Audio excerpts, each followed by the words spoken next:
Hello, welcome to the video that looks at the legal foundations for the witch hunts. I'm briefly going to talk about what we're going to cover.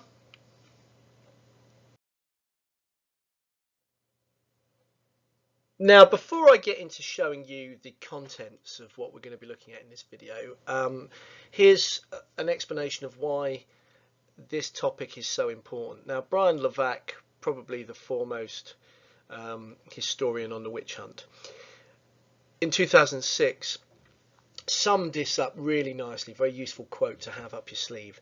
The great European witch hunt was essentially a judicial operation. In other words, what he's saying is that you could not have large-scale witch hunts unless there was a legal framework which made this possible. Now that includes obviously having laws against witchcraft, but also having a legal system that makes it possible for those beliefs that people had for hundreds of years about harmful magic and maleficia. You had to have a framework that allowed those beliefs to then be translated into actual cases. It was up to the authorities to take seriously these accusations and then to investigate witches and put them on trial and do all of those things. So without that judicial framework, there would have been no witch hunts. So you'd have carried on having superstition at a very basic village level amongst peasants and all the rest of it, but the legal authorities needed to take it seriously for it to become a full-scale witch hunt.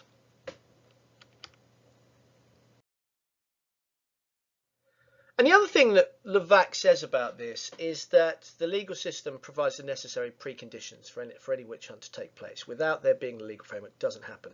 And he divides that into three things, really. The first important thing he points out is that the overwhelming majority of witchcraft cases were dealt with not by church courts, not by religious courts, but by secular courts.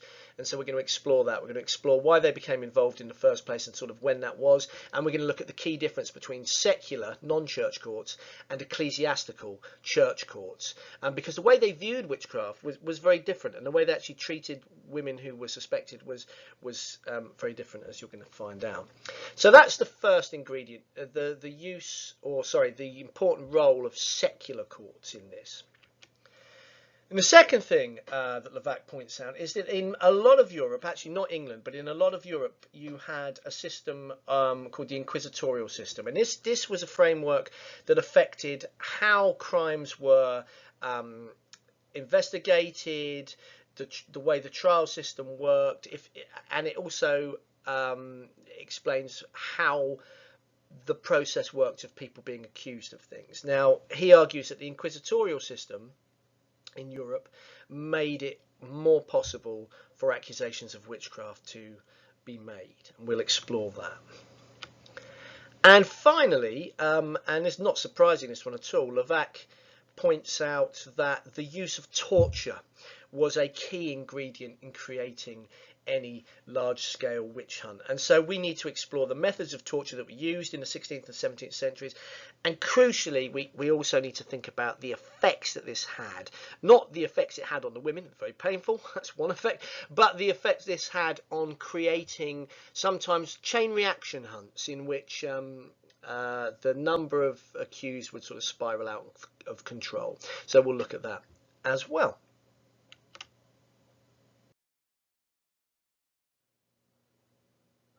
So the first thing we need to consider is why secular courts became involved in cases of witchcraft in the first place.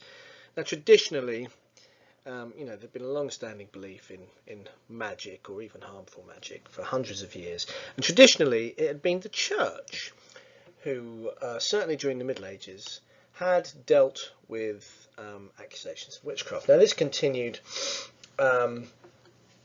really until about the 1420s and 30s, when it began to change. But the church had a view of witchcraft that it was not a serious crime. They were quite sceptical, actually, of witchcraft, and thought that the women who were accused, even if those women confessed to it, were somehow deluded. There really wasn't a huge concern on the part of the church about witches. And this is because the church was far more worried about another problem, a much bigger problem in their view, which was the problem of heresy, of people being the wrong religion, not agreeing with the way that the Pope in Rome and the Catholic Church wanted people to worship. And they really clamped down hard on that, and they were merciless and in fact killed people in quite large numbers and tortured them. But witchcraft really was not an issue for the church. It had bigger fish to fry in the Middle Ages. Now, in the 16th and 17th centuries, which is a period when you get this high level of witch hunting compared to previous centuries, it's the secular courts. It's not the church. It is the state rulers, the rulers of the territories, these princes, kings, governors, whoever, but not church authorities, who are taking the lead in prosecuting witches, and they're taking it very, very seriously. And it's in this period that new laws are introduced against witchcraft, sometimes making it punishable by death and that kind of thing, and it becomes much, much harsher. And it's become much harsher because of this secular lead on it. It's no longer the church, it is now these secular rulers. And there is a reason for this. And one of the first reasons is to do with this growing belief in the idea that witches get their power from a diabolical pact with the devil. Now, this wasn't a new idea. That heretics had been accused, heresy, the big crime of the Middle Ages, remember, they'd been accused of being in league with the devil as well, doing the devil's work. But this seems to be transferred onto witches as well in the 16th and 17th centuries. They start to be seen almost as the ultimate kind of heretic, if you like. And the other belief that comes along that really gets the secular authorities' knickers in a twist is the belief in the Sabbath, that witches meet in large numbers, and because of this they are, along with their allegiance to the devil, they are an organised conspiratorial threat to Christian society. And so it is the duty of these rulers to crack down on it. So, cut a long story short, by 1550, certainly by 1550, most of the witch hunting that is carried out in Europe is carried out by secular authorities, not the church.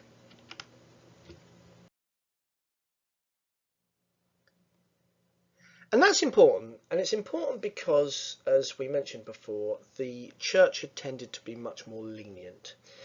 That certainly wasn't the case with the secular rulers who really cracked down. Now, there were still some countries in which the church and the ecclesiastical courts, that means church courts, were still responsible for dealing with cases of witchcraft. Those countries were Spain, Portugal, and Italy. And what's really interesting is that in those countries that had been absolutely ruthless in cracking down earlier on heretics, were very lenient in the way that they dealt with cases of witchcraft.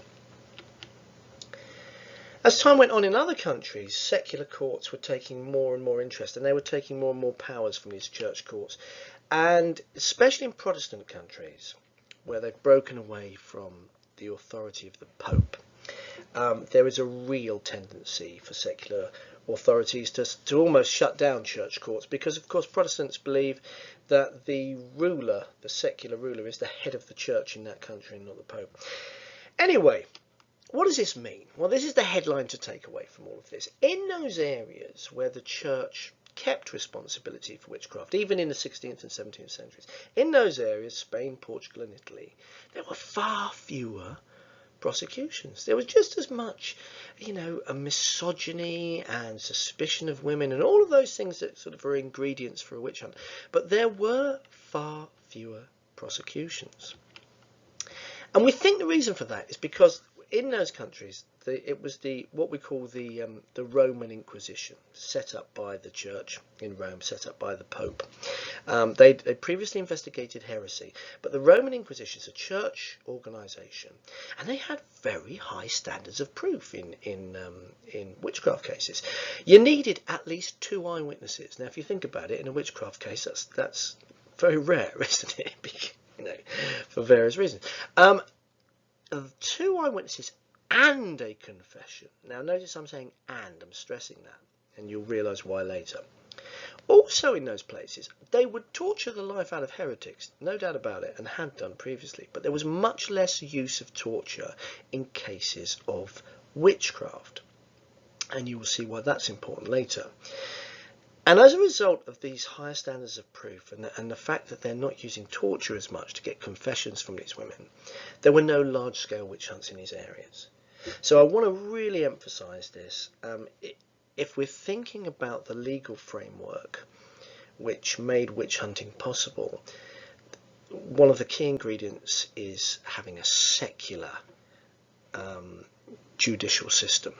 It's the state, it's the ruler, it's not the church that's investigating witchcraft.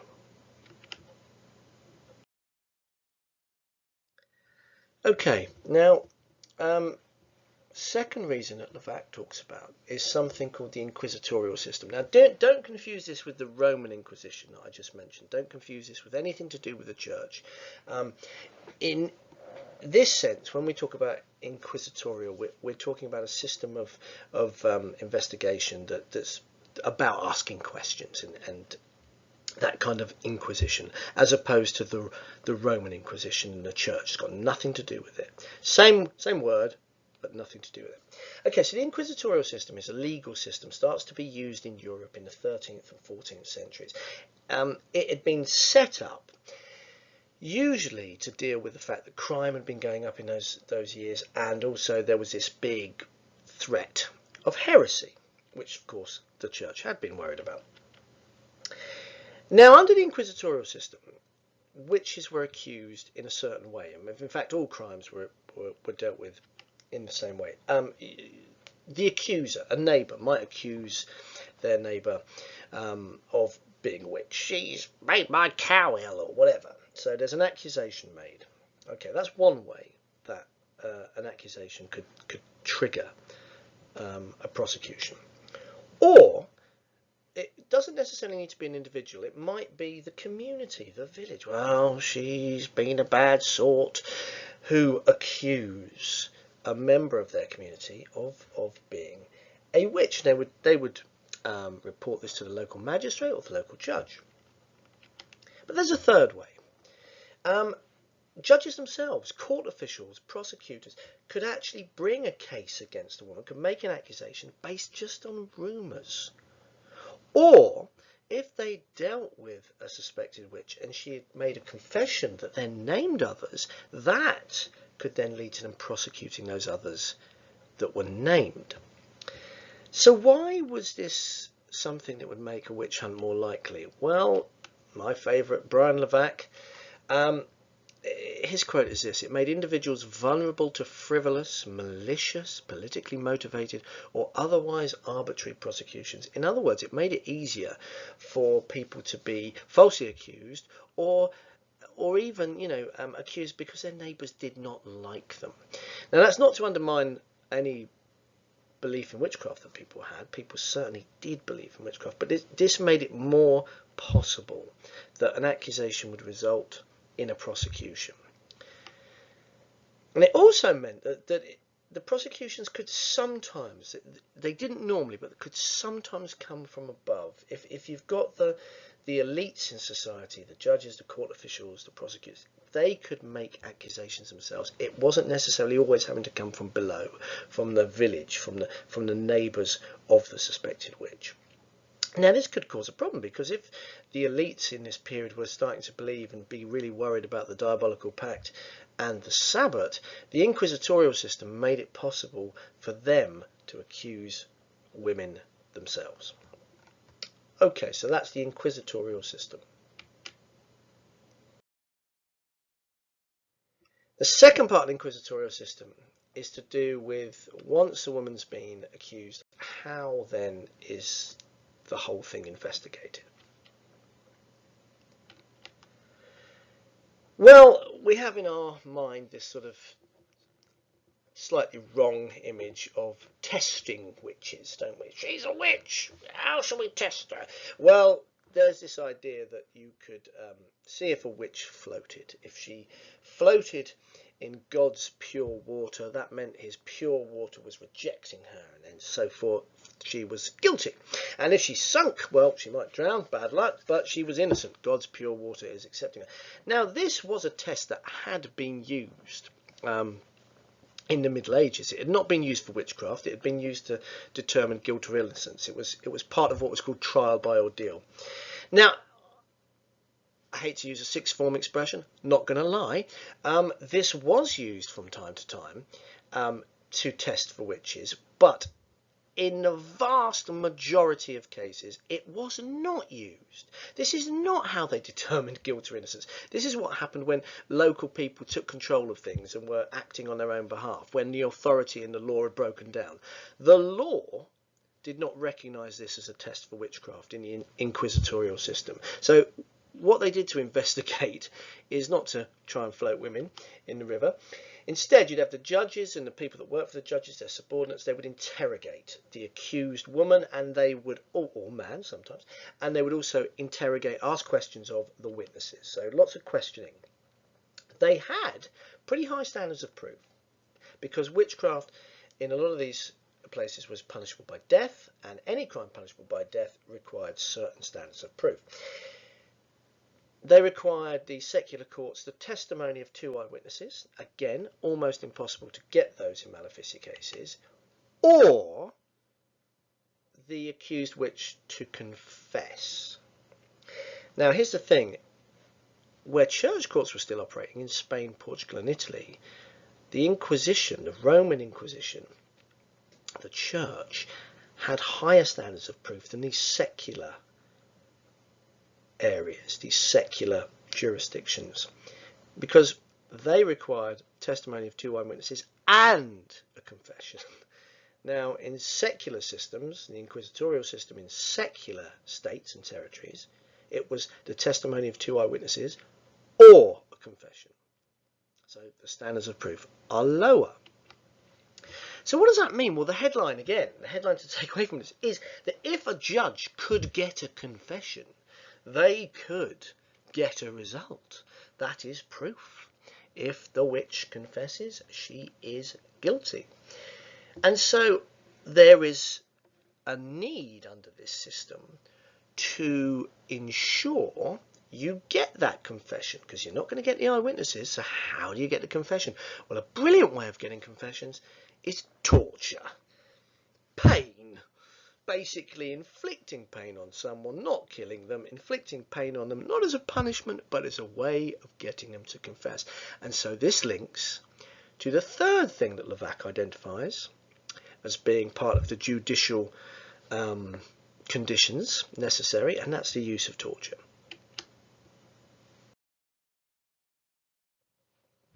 So let's get down to the nitty-gritty. How did they torture people when they had been accused of serious crimes or of witchcraft? Okay, by far, I think one of the worst, but also the most widely used methods of torture was this strappado. There's a picture of an unfortunate woman here. Look at the picture. Basically, you're raised up by a pulley, your arms. So they dislocate your arms and shoulders, dislocate. To make it even worse, they hang weights off your legs. Sometimes, just to add insult to injury, they would sort of bounce you up and down, so the weights were sort of shocking you and sort of suddenly pulling down on you. I mean, it just sounds horrendous, doesn't it?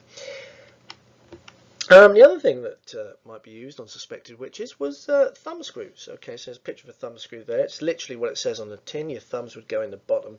That nut would be screwed further and further down until essentially your bones were crushed. Now, crushing was a bit of a recurrent theme in torture.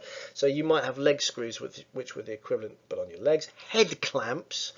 And then the rack. And the rack was a delightful little instrument. You would basically have your arms and legs tied to a sort of ratchet, and it would be ratcheted up, and slowly your arms and legs are dislocated and pulled from their sockets. The other thing they used in Europe at this time was something called the boot. They'd put your leg into a wooden box and then wedge in other bits of wood until essentially your legs were crushed against the boards. I mean, the mind boggles. There was also something called the Spanish boot, which wasn't really used very often in Spain because they had church courts who didn't tend to torture witches. But there you go. It was a metal box with a screw in it, crushed the leg, and just to make things worse, it could be heated up as well because it was made of metal. In Germany, they took this idea of heating up metal and they invented something called the witch's chair. So you would have this poor unfortunate accused person strapped to a chair which was slowly heated by fire until it was red hot. And you are pretty much going to confess to anything, aren't you? Even like in Coldplay or something like that.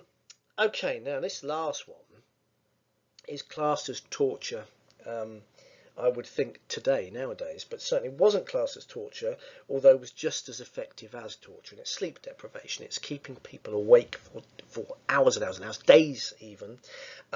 Highly effective. People will break down under those kind of conditions, and a great proponent of this was Matthew Hopkins in the East Anglia hunts in England, 1645 to 47. In England, we didn't tend to use torture.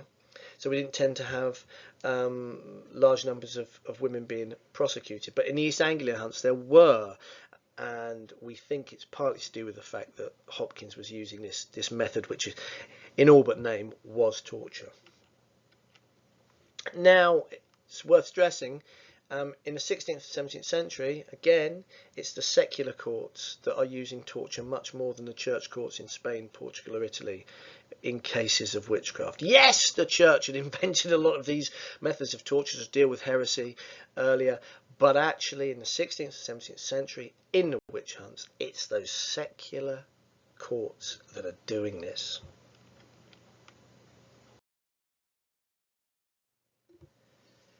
And the effects this has on prosecution and the number of witchcraft cases is big. Right. People weren't stupid. Okay, there was an understanding that any confession made under torture might not be totally reliable, because if you are in pain, you will say anything. Yes, I like Coldplay. Yes, I enjoy eating sushi. Does anybody enjoy eating sushi? I don't know. So, to try and stop torture from becoming completely unreliable, most states, territories, countries had certain rules put in place for the use of torture. First rule, victims must not die from torture. So it kind of defeats the object. Second rule, children and pregnant women were exempt. Third rule, judges had to establish there was some evidence of a crime before they could order a torture to take place. And then this last one makes me laugh a little bit. The victim who had been tortured, if they confessed, they then had to confess freely after the torture, whilst not being tortured, for their original confession to count. Of course, what that means in practice is, you've been tortured, you've confessed, you then make another confession. Why? Because you don't want to be tortured again. But anyway, those were the rules that were supposed to be followed. But they were often ignored in cases of witchcraft. Partly because back in 1484, the Pope had said that witchcraft was an exceptional crime.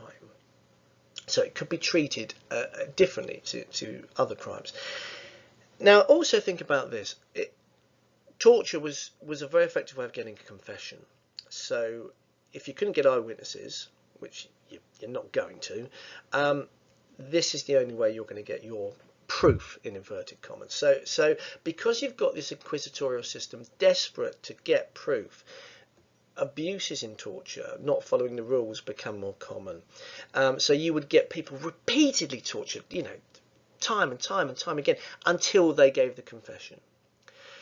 Now, actually, in countries where there was a strong legal system, a strong central legal system with checks and people making sure the law was being followed and courts were being run in a certain way, this wasn't such a big problem. The rules were followed. But in areas where there was a weaker control of the court system. In areas like the Holy Roman Empire, which was divided up into hundreds of little states, torture was used much more, and it was abused much more. It was taken to extremes. So in the Holy Roman Empire, you get the worst torture in places like Würzburg, Bamberg, Eichstätt. They're supposed to be following the rules. There's something called the Carolina Code, which part of it includes these rules for torture. They totally ignore it because no one's checking up on them. No one is making sure they're following the rules. And as a result, in those kind of areas where they use torture and they abuse torture, you get big witch hunts, really big witch hunts, because people are confessing much more.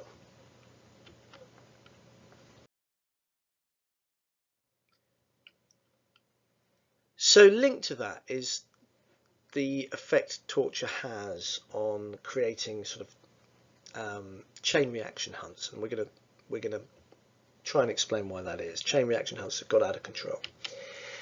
Okay, two things. First of all, using torture would help confirm this belief in the diabolical pact, this belief that these evil witches are in cahoots with the devil.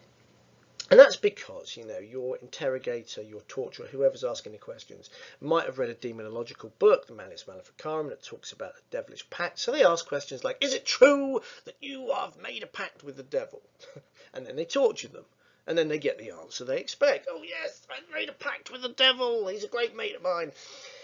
So they would ask these questions with these demonological, diabolical theories in their mind.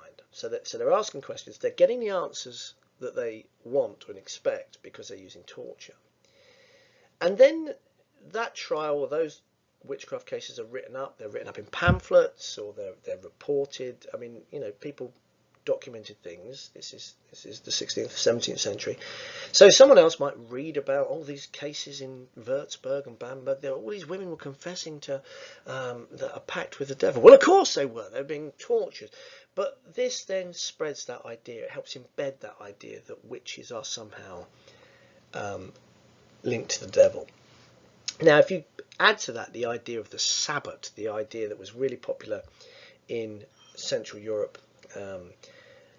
that there's a conspiracy of witches meet in these Sabbats, large numbers of them. And when you torture that witch, you're going to ask, well, who did you see? Who else was at your wicked Sabbat? And so they will name their accomplices. These were called denunciations. You would denounce, yes, I was joined by such and such at the Sabbat, and we danced round, and the devil was there as a goat, and all of this. So what would happen then is the number of accused people would grow. So this poor woman or man is accused, they're questioned, and under torture they name some accomplices who are then in turn tortured. And guess what? They name further accomplices, and you get this chain reaction of accusations. Now, a brilliant example of this, Trier, between 1581 and 93, 306 witches that were hauled in as suspects and tortured went on to name a further 1,500. So it starts to get out of control. In Würzburg, 1629, the stereotype of the older female witch, which tended to be the pattern, completely broke down because of this torture and this chain reaction.